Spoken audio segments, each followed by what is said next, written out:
Mon rappel au règlement concerne l'organisation de nos débats.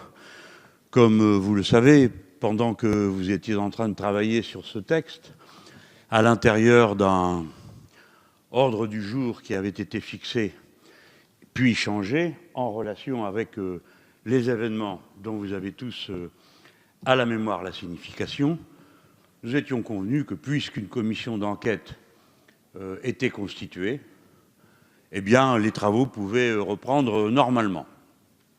Là-dessus, la commission d'enquête a commencé son travail et nous, ici, dans cet hémicycle, nous avons repris le nôtre normalement. Pour une raison qui nous semble avoir un rapport avec la tonalité particulière du pot de départ d'hier soir, nous avons assisté à une sorte de revirement. C'était pas un pot de départ? Si? J'ai dit une bêtise? C'était bien la fameuse allocution du pot de départ. Je l'appelle par son nom. Donc, dans le discours du pot de départ, il y avait une certaine désinvolture et, une rugosité du ton qui ne nous a pas échappé. Et nous le retrouvons ici, très curieusement, alors même qu'on s'était accordé.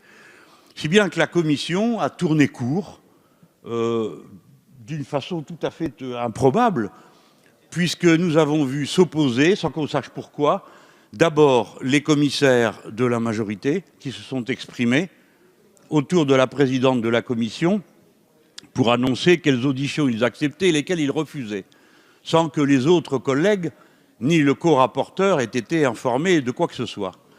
Et puis, une fois la séance ouverte, la présidente a pensé que c'était bien de proposer sa liste et, sans autre forme de débat, de la mettre aux voix, alors que le co-rapporteur proposait, lui, une autre liste.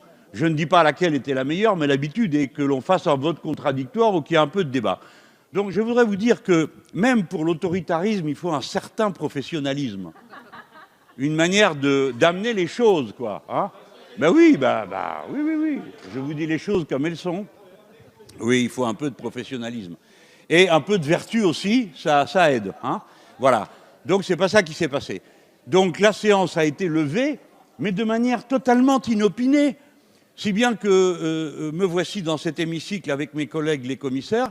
Je crois apercevoir que d'autres aussi sont dans cette salle. Et on vous dit non. Vous ne tenez pas parole, donc le contrat est rompu. À partir de maintenant, nous demandons des explications sur la façon avec laquelle tout ça fonctionne. Pardon, Madame la Ministre, Mesdames les rapporteurs, parce que, oui, c'est comme ça, mais je pourrais le prendre autrement. J'ai droit à 1 heure de temps de parole, d'accord? Oui, alors donc ça revient au même. Vous vous en tirez bien. Voilà. Et puis, je pense que ça ne serait pas courtois de ma part de monopoliser la parole. Vous ne pouvez pas croire qu'un coup de force puisse marcher avec des gens comme nous. Vous êtes obligés de tenir compte du fait que dans une assemblée, on travaille forcément ensemble. Et donc, forcément, les uns tiennent compte des autres. C'est la caractéristique d'une assemblée démocratique et d'un parlement. C'est comme ça que ça se passe. On n'est pas dans une entreprise et les chefs de rayon ne donnent pas des ordres à ceux qui les garnissent. Voilà, oui, c'est important de le comprendre. Nous avons droit à cette part de respect. Nous savons que nous sommes l'opposition. Nous savons que nous sommes la minorité. Nous ne prétendons pas vous imposer nos décisions, mais nous demandons à être respectés et respecter les formes qui sont celles du fonctionnement d'un Parlement. Voilà ce que j'avais à dire et je pense que je vais demander une suspension de séance pour me concerter avec les présidents de groupes qui veulent bien se concerter avec moi. Dès que cela sera possible, évidemment, sauf si d'autres sont inscrits auparavant pour s'exprimer, je ne voudrais pas leur couper la parole. Monsieur le Président.